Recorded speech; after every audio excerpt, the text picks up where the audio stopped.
Oke, monggo ada lagi?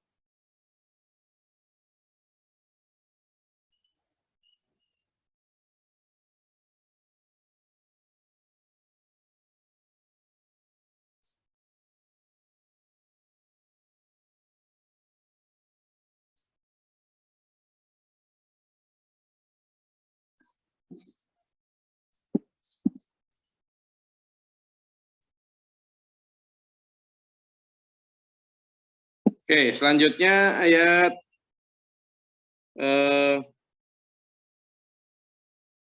ya. 14 sampai 16. Ya, oke. 14 sampai. Oke, 14 sampai 16. Silakan. 14 sampai 16. Monggo.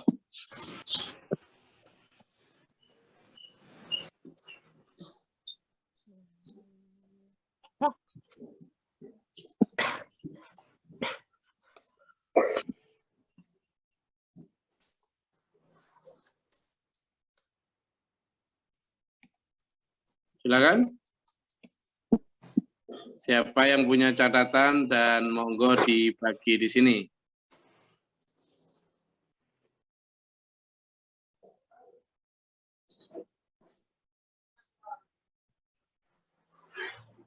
Sekarang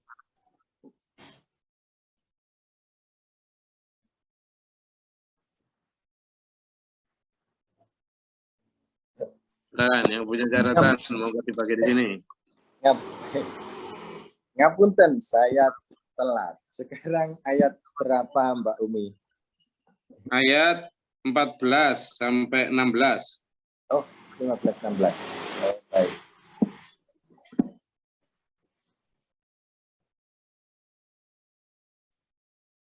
Ayat 15-16, guys. 14 sampai 16. Bismillahirrahmanirrahim. A'udzubillahi minasyaitonirrajim. Bismillahirrahmanirrahim. Untuk ayat 14 sampai 16, kebetulan catatan saya juga sedikit ini pas perjalanan kemarin. Bismillahirrahmanirrahim. Bahwa ujian Allah itu tidak hanya berupa kesusahan, akan tetapi ujian Allah itu juga berupa kenikmatan. Kebanyakan manusia ketika diberi kesulitan, dia mengeluh. Dan ketika diberi kelebihan, dia meminta untuk yang lebih, untuk bertambah-tambah dan bertambah lagi. Sesungguhnya, kenikmatan dan kesusahan itu adalah sama-sama ujian dari Allah. Dan kebanyakan manusia lulus itu saat diuji susah, saat dalam kesusahan. Akan tetapi tidak banyak yang gagal saat diuji kenikmatan. Tentang ujian ini Allah tegaskan dalam Quran surat Al-Mulk ayat 2. A'udzubillahi minasyaitonirrajim. Bismillahirrahmanirrahim. Alladzi khalaqal mauta wal hayata liyabluwakum ayyukum ahsanu amala wa huwal azizul ghafur. Yang artinya yang menciptakan hidup dan mati,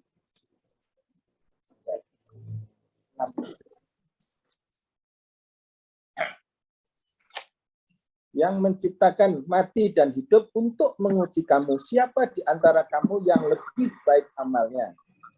Dan dia Allah Maha Perkasa, Maha Pengampun. Sadaqallahu adzim. Allah tegaskan juga di dalam Quran surat Ali Imran ayat 132. Ali Imran ayat 132. Dan taatlah kepada Allah dan Rasul agar kamu diberi rahmat. Jadi bukan hanya jabatan, kekuasaan, kekayaan yang paling mulia di sisi Allah. Tentang ujian tadi, penegasan tadi setelah Al-Mulk ayat 2 itu adalah Ali Imran 133-134, yaitu dan bersegeralah kamu mencari ampunan Tuhanmu, dan bersegeralah kamu mencari ampunan Tuhanmu dan mendapatkan surga yang luasnya seluas langit dan bumi, yang disediakan bagi orang-orang yang bertakwa. Dan yang keempat, yaitu orang-orang yang berinfak waktu lapang dan sempit, dan orang-orang yang menahan amarahnya dan memaafkan kesalahan orang lain. Dan Allah mencintai orang yang berbuat kebaikan.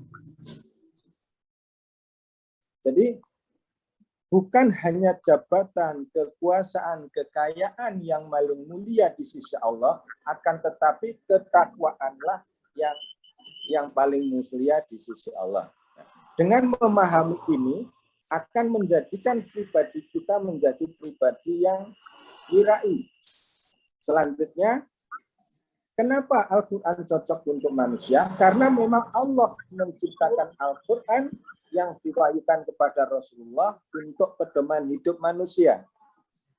Al-Quran adalah merupakan manual book dari kehidupan ini. Al-Quran adalah jawaban dari pernik-pernik kehidupan ini. Diilustrasikan oleh Gus Tori bahwa kalau kita membeli mobil baru, dipastikan ada manual booknya agar lebih baik mengoperasionalkannya. Kemudian juga di Al-Quranlah ada jawaban-jawaban tentang kehidupan ini. Digambarkan kemarin, saya ingat, begitu kita keluar rumah, ketemu pengemis, ada 4 jawaban, ada 4 pilihan yang disampaikan, kita cuekin, kita kasih akan tapi dengan mengumpat, kemudian juga kita kasih dengan ucapan alhamdulillah, dan yang keempat apa. Jadi di Al-Quran itu ada jawaban-jawaban kehidupan ini setelah kita melewati ujian-ujian itu tadi. Begitu kurang lebih catatan kami, Gus, dari ayat 14 sampai 16, dan dulur-dulur barangkali bisa melengkapi. Matur suwun.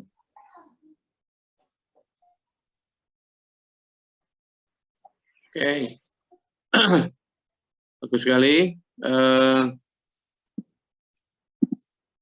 Ada yang mau disampaikan lagi yang mungkin belum tersampaikan oleh Pak Jo? Karena kemarin saya terangkannya juga cukup panjang dan lebar. Silakan.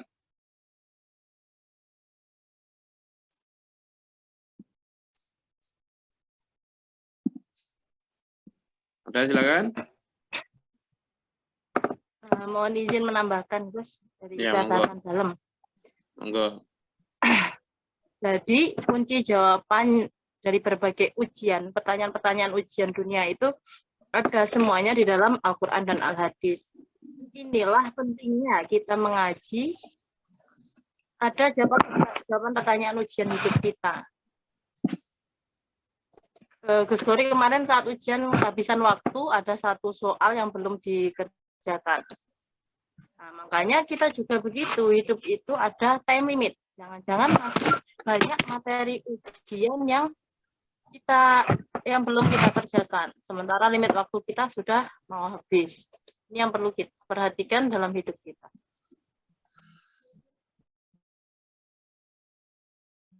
Kemudian semuanya ada materi ujian, bukan masalah jabatan atau kekayaan, kepandaian, kepintarannya saja, tapi yang di hadapan Allah yang dinilai adalah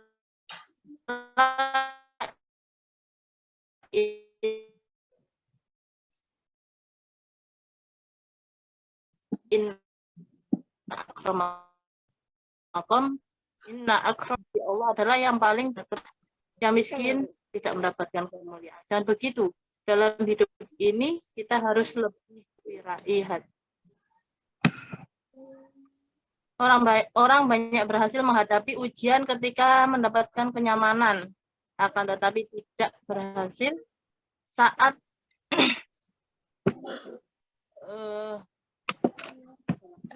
orang mendapatkan keberhasilan menghadapi ujian ketika mendapatkan ketidaknyamanan atau kekurangan, kemiskinan. Akan tetapi yang ketika mendapatkan kenyamanan itu seringkali tidak berhasil. Kalau lagi sakit, Allah yang disebut. Lebih dekat kepada Allah ketika ada kekurangan, kemiskinan. Tapi kalau sudah sibuk, penuh dengan kenikmatan, kenyamanan, kepada Allah hanyalah untuk tambal butuh.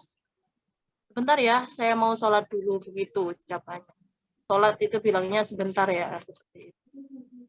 Kemudian ada yang lebih menarik lagi pada pertanyaan Pak Yoyo. Kenapa Quran kok cocok sekali dengan sifat manusia? Jawaban Gus Gori. Jadi Bapak Guru Muhtar itu sering dawuh. Manusia itu masih senang lebih senang kalau diajak membuka kulitnya atau kulitnya dalam Al-Quran, yaitu bacaannya, lagu-lagunya, hurufnya, nahwunya, tajwidnya, atau cuma sekedar hafalannya saja. Tapi kalau dia mendalami isinya, dia akan berkata, wah itu kan ajaran kok ketinggian, terlalu dalam, kejauhan, dan lain sebagainya. Padahal Quran itu diturunkan untuk manusia, bukan untuk binatang atau burung hantu. Kalau manusia biasa ya nggak bakal bisa mengamalkan. Itu perkataan yang keliru. Jadi Quran ini tidak untuk para nabi. Quran diturunkan untuk manusia. Karena para nabi sudah bisa, terutama Nabi Muhammad. Jadi Quran itu diturunkan untuk manusia sebagai firman-firman Allah. Quran, kenapa kok bisa untuk seluruh zaman? Manusia ibaratkan mobil baru atau HP baru, itu ada manual book-nya. Ada cara penggunaannya. Begitu juga manusia ketika diciptakan ragawi kita ini, dibarengi ada manual book-nya, yaitu Quran. Kebanyakan manusia tidak mau menggunakan manual book. Sehingga hidupnya digerak wae, makanya timbulnya banyak bencana penyakit yang tidak sesuai dengan manual book yang dilakukan manusia. Itu yang dapat dalam sampaikan. Terima kasih.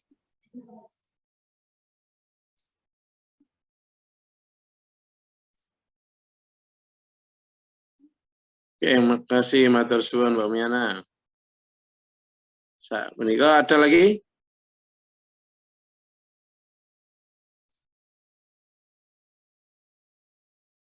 Oke, lanjut ke ayat 17. 17 sampai 20. Monggo. Ayat 17 sampai 20. Sinten yang punya catatan? Ini kemarin kita bahas dengan sangat terang. Silakan.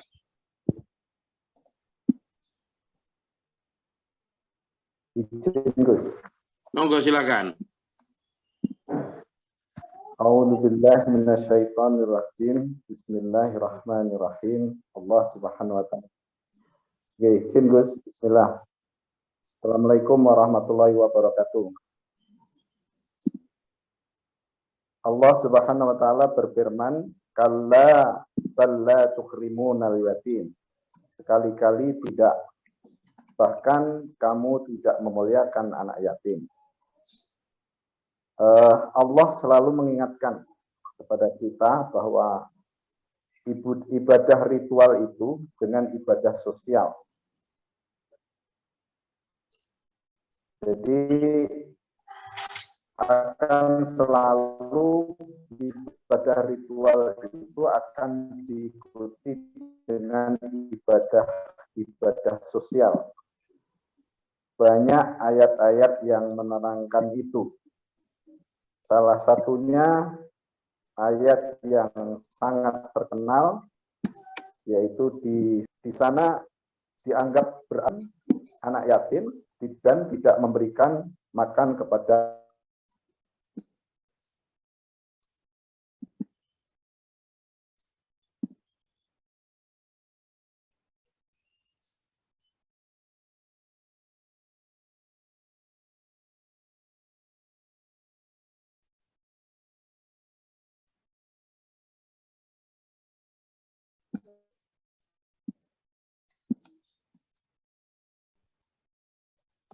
Hilang Pak Arjo.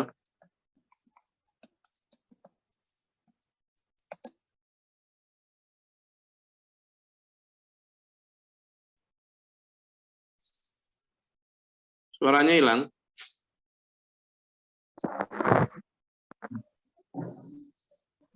Maaf, terputus, Gus.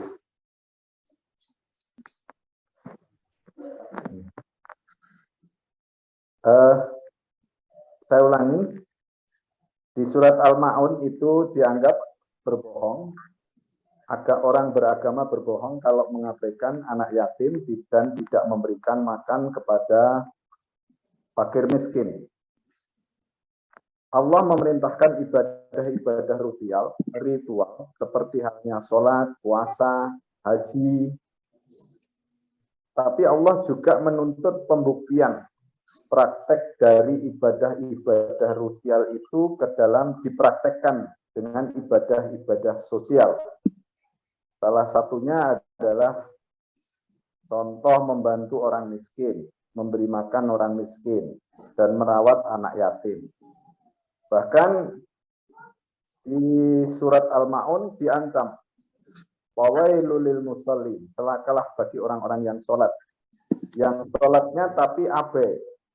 Terhadap siapa? Terhadap anak miskin. Terhadap orang miskin dan anak-anak yatim. Dalam arti sholat tidak punya dampak baik bagi pelaksananya. Maka orang yang ritual sholatnya rajin, tetapi dampak baiknya atau dampak sosialnya tidak muncul, maka ini termasuk orang-orang yang akan celaka. Karena sholatnya tidak membawa dampak kebaikan. Bahkan diterangkan di ayat lain, inna sholata tanha anil fahsya'i wal munkar.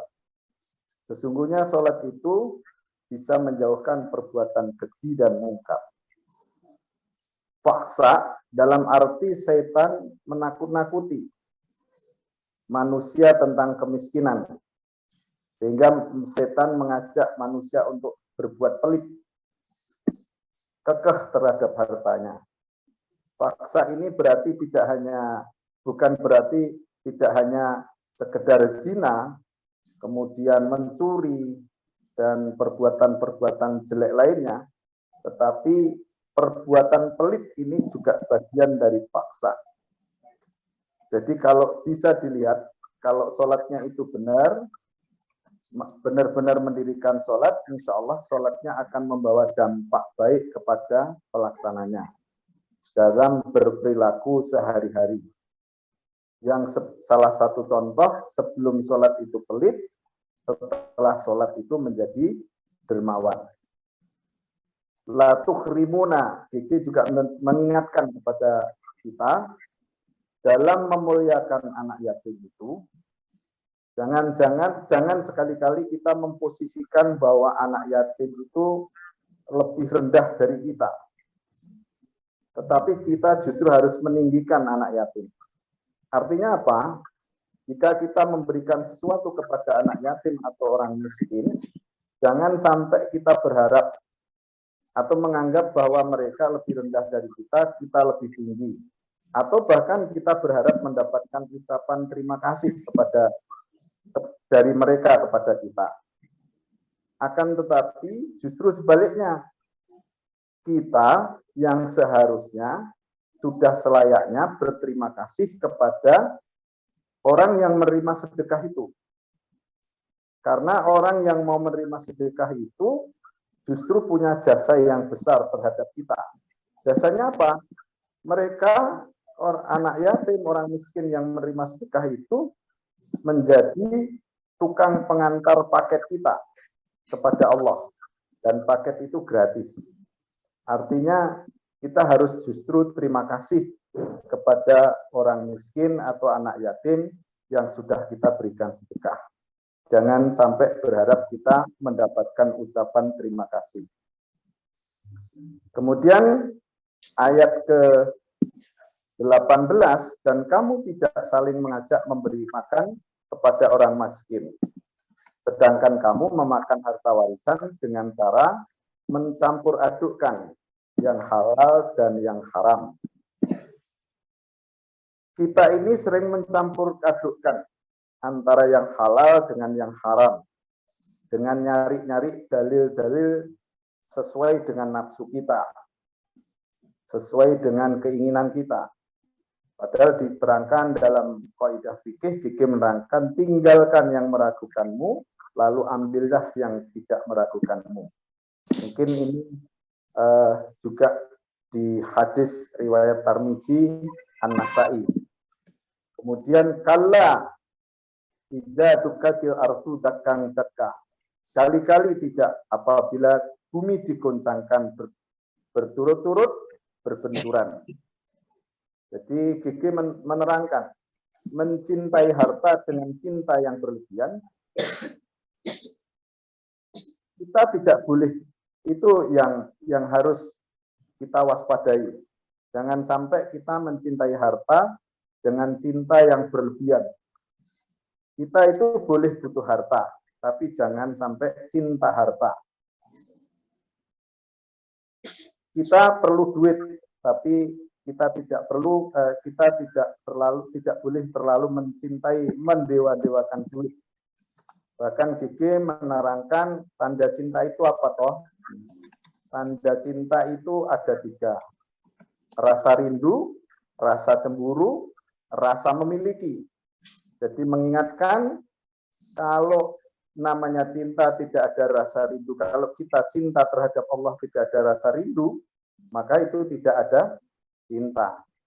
Kalau kita tidak ada cemburu, berarti kita tidak ada cinta. Kalau kita tidak punya rasa memiliki, maka berarti kita tidak ada cinta. Salah satu contoh dalam kalau kita cinta terhadap kop kita, kelompok kita, atau perkumpulan kita, atau kajian ini, ya salah satunya SPMA, kita harus punya rasa memiliki.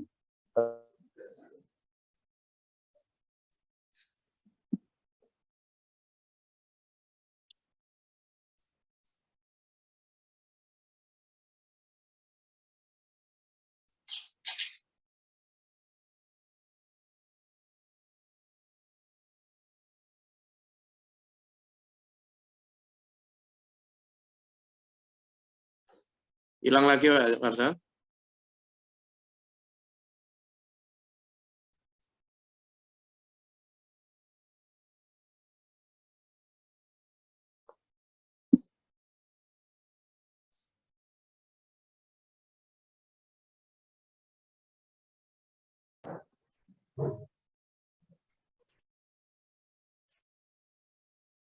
Ngapunten Gus, gangguan wifi karena saya sedang di luar. Mungkin itu sedikit yang dapat saya catat.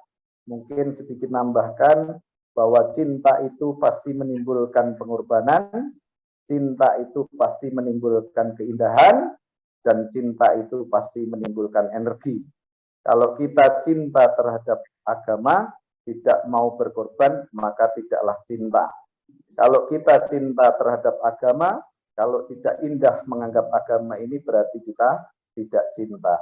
Cinta itu menimbulkan energi, kekuatan. Kalau kita tidak ada kekuatan dalam beragama, maka kita tidaklah cinta. Mungkin kurang lebih mohon tambahannya, kurang lebihnya mohon maaf. Wabillahi taufiq wal hidayah. Wassalamualaikum warahmatullahi wabarakatuh. Waalaikumsalam.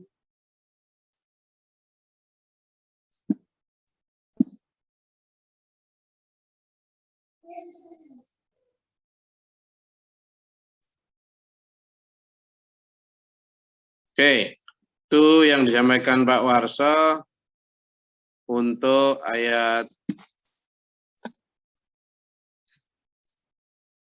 15 sampai 17 ya. 17 sampai 20. 17 sampai 20. Sekarang ayat 21 sampai 23. Silakan. 21 sampai 23.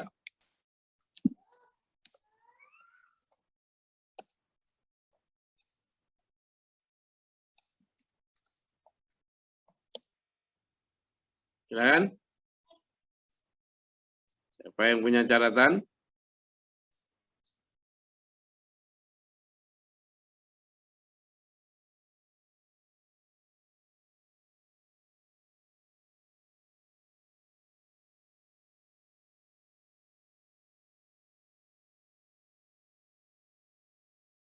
Ada?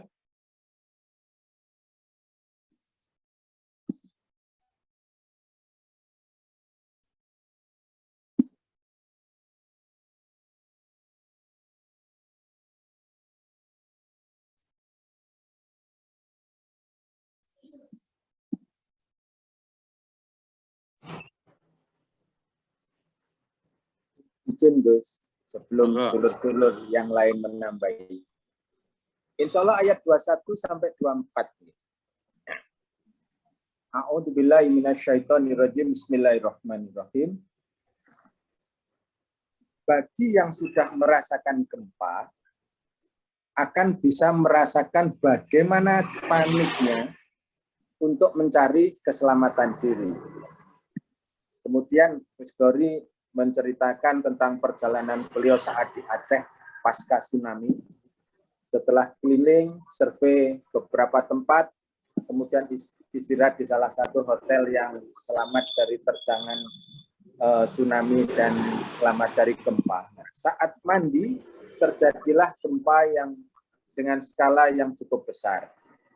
Saat itu juga semua orang beralih keluar untuk mencari tempat yang aman untuk keselamatan dirinya. Bahkan, mohon maaf, ada yang pakai handuk, ada yang pakai celana saja, dengan wajah penuh kesemasan. Situasi ini seperti ini membuat semuanya panik. Seberapa keras hati pun itu akan luntur. Hanya ketakutan yang menyelimutinya. Yang sebenarnya kalau dilihat lucu, tapi tidak sempat. Nah, sekarang kita bisa membayangkan bagaimana jika terjadi kiamat kubro yang sebenarnya. Saat gempa aja seperti itu. Gimana kalau terjadi kiamat kubro yang sebenarnya? Yang mana saat di dunia tidak takut kepada Tuhan, tidak takut kepada Allah, merasa sok kuasa, merasa sombong karena kekayaan, karena ketampanan, dan sebagainya. Bahkan saat di dunia ada yang berpendapat bahwa Tuhan itu tidak ada. Kalaupun ada Tuhan, pasti tidak ada kejahatan. Bahkan ada yang menyampaikan jangan bawa-bawa agama. Padahal semua pernik kehidupan ini haruslah berkaitan dan terkait dengan agama. Karena dengan agama itulah akan menjadi teratur. Saat terjadi kiamat kubro, semua orang dikumpulkan. Semenjak umat Nabi Adam sampai sekarang di padang mahsyar. Saat itulah Allah yang berkuasa menghakimi setiap manusia dan akan ditampakkan semua yang dahulu, perbuatan yang dahulu yang dilakukan.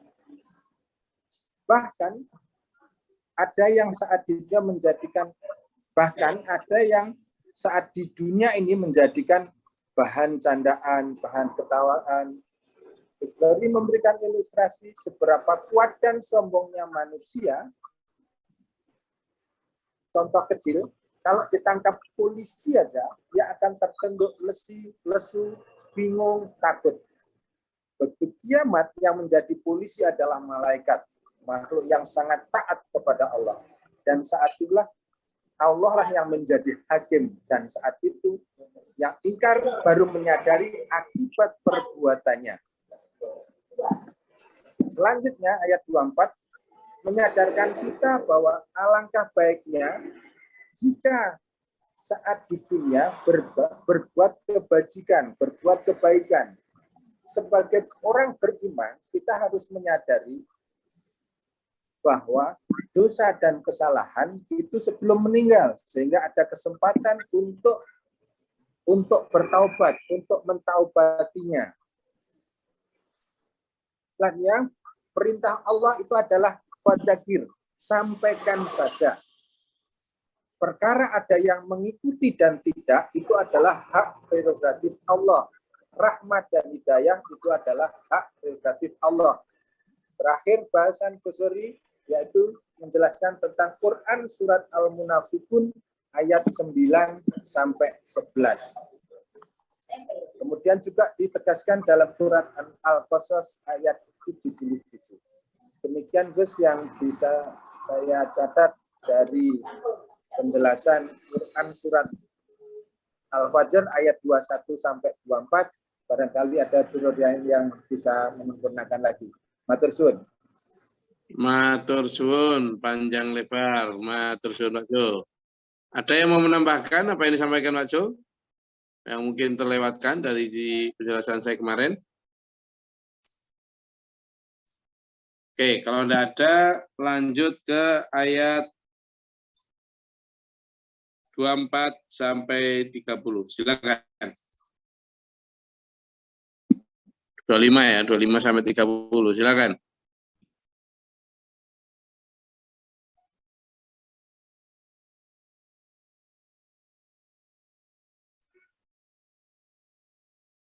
Silakan. 25 sampai 30. Izin Gus. Ya, monggo. Saya punya dikit catatan. Ayat 25 sampai 30. Allah Subhanahu wa taala berfirman, maka pada hari itu tidak ada seorang pun yang mengajab seperti ajabnya yang adil, dan tidak ada seorang pun yang mengikat seperti ikatannya. Apa yang dijadikan bahan ejekan oleh orang-orang saat ini, kan sekarang ini banyak orang-orang yang main-main dengan Quran ya. Artinya ya di neraka aku enggak apa-apa. Kan banyak yang dipakai guyonan. Malah kumpul dengan artis-artis kan itu. Kemudian termasuk surga pun juga menjadi ejekan, seolah-olah itu permainan. Naudzubillah min dzalik. Itu semua terjadi menjadi ejekan karena belum menemuinya, karena belum mengalaminya. Seperti yang dibahas di ayat sebelumnya, mereka akan sadar, baru akan sadar saat terjadinya kiamat. Jadi akan menyadari itu semua saat terjadinya kiamat, saat siksa itu datang. Akan tetapi kesadaran itu sudah tidak ada artinya apa-apa. Kita sudah tidak ada gunanya dan sudah tidak akan bisa menyelamatkan kita. Karena sudah finish. Tinggal menerima. Kita ini sering hanya mendengarkan dimensi kesenangan, keindahan. Lupa dengan kabar tentang azab, tentang siksa. Padahal jelas Quran itu basiron wa nadiron, kabar gembira dan juga ancaman. Selama ini yang kita sering dengar atau sering disampaikan oleh para pendakwah hanya soal keindahan, soal kenikmatan, soal yang baik-baik saja, soal yang enak-enak saja. Yang wanadiron, yang siksaan atau yang azab tidak disampaikan. Karena entah karena apa, bisa jadi atau takut tidak diundang dan lain sebagainya. Akhirnya dampaknya menjadi kualitas keimanan umat semakin menurun. Standar kualitas keimanan umat semakin berkurang. GG juga kemarin menjelaskan tentang panjang lebar, tentang standar menganalogikan tentang penerimaan masuk di Harvard University. Jadi sudah menjadi keharusan kita, ini harus menetapkan kepada standar yang tinggi, the best of the best. Bahwa kita ini harus menetapkan standar yang tinggi, bukan standar yang enak-enak saja. Karena apa? Karena untuk mendapatkan surga itu tidak mudah. Dan kenikmatan yang panjang, kenikmatan tanpa batas, kenikmatan yang untuk selama-lamanya. Kita sering mendengarkan ucapan-ucapan orang yang malas bertuhan, kata itu. Mengatakan Tuhan itu kan maha kasih, tidak seperti kamu. Betul, Tuhan itu sampai kapanpun akan menjadi maha kasih. Maha Pengampun. Tetapi bukan berarti Tuhan itu membebaskan, mengizinkan hambanya untuk berbuat semau gue. Memang Tuhan membebaskan kita untuk berbuat semaumu, tapi harus diingat bahwa Allah itu mengancam, atau Allah itu ada azab, ada siksa dengan neraka. Maka diwanti-wanti di surat Al-Imran 133, wasari'u ila maghfiratin min rabbikum wa jannatin arduhas samawati wal ardu uiddat lil muttaqin. Bersegeralah kalian untuk mencari ampunan yang telah disediakan oleh surga seluas yang luasnya seluas langit dan bumi. Allah memberikan dia di jalan lurus, jalan mendaki. Jadi Allah memberikan dua jalan. Yang pertama jalan mendaki. Jalan mendaki, jalan yang berat, jalan yang terjal, jalan yang susah yang harus ditempuh dengan keringat, dengan bila perlu dengan darah. Untuk apa? Untuk menuju surga. Hadiahnya surga. Yang kedua jalan yang enak, tidak perlu susah, tapi jalan kesesatan. Iki menerangkan Allah tidak mendolimi hambanya. Manusia itu sendiri yang mendolimi dirinya sendiri. Kemudian ayat di ke-27, wahai jiwa-jiwa yang tenang.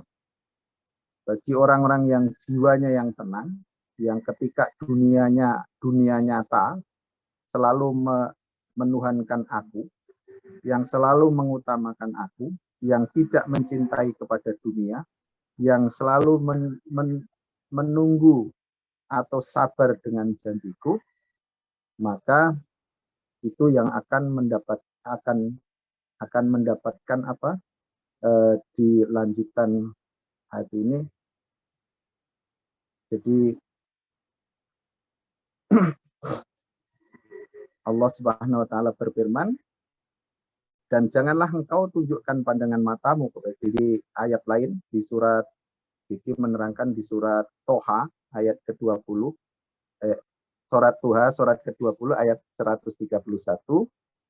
Dan janganlah engkau tunjukkan pandangan matamu kepada kenikmatan yang telah kami berikan kepada beberapa golongan dari mereka sebagai bunga kehidupan dunia, agar kami uji mereka dengan kesenangan itu.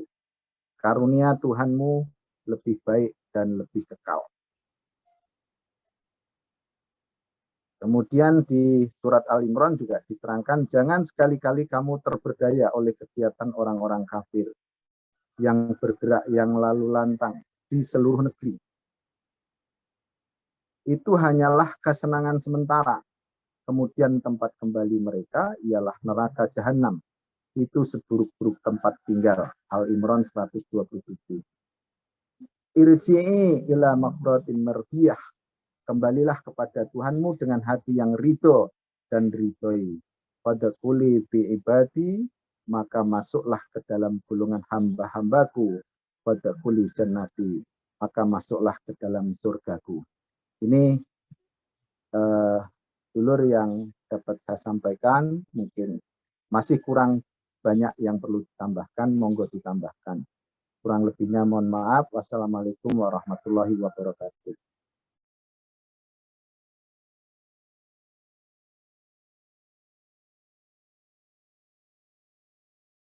Ngapunten, suaranya Gugu hilang.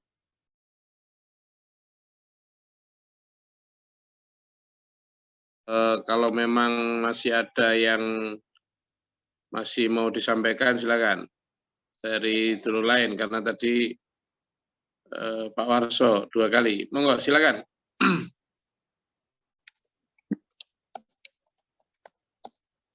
Ada yang tercecer dari apa yang disampaikan? Dari bahasan kita kemarin tentang mulai dari Famal Yatima, itu ya, tentang terhadap anak yatim, terus kemudian standar orang beriman, sampai Baldainahun Najidain, saya hubungan ke sana ya. Nah, mungkin ada beberapa yang perlu disampaikan? Silakan.